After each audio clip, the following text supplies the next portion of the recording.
Op boord van een scootje wordt bouwmeester het dorp in Veen. Hij wordt ze tas prutsen en lokweesken. En ontsluitend is het feest in Watten. De wereldkampioene is diep onder de indruk van het feest dat voor haar op touw zetten is. Ja, super grut.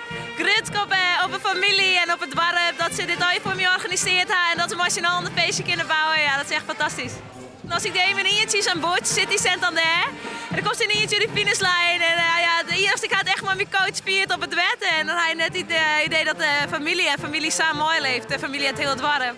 De Zielster is voor de tweede keer wereldkampioen worden. En dat ging net vanzelfs. Het evenement wie echt heel lang, dus net volle wien in Spanje. En waar ik wel 8 uur elke dag op het wetten zitten, zo'n dagen lang. En dan ben ik gewoon zo blij dat hij eindelijk de finale race is. En dat je het gewoon wint uitsluiten. Ja, en vanuit dan is het echt gekkenhuis en ontlading. En je bent gewoon vooral heel blij dat dat voorbij is. Voor bouwmeester is het winnen van de wereldtitel na een onstuur hier extra speciaal.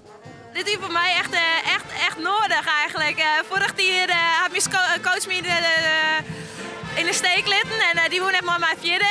En daar heb je gewoon echt een heel onzekere periode daarna. En toen had eigenlijk mijn broer gezegd van, ze kind net langer een keer naar helpen. En dan samen Jaap Zielhuis als coach.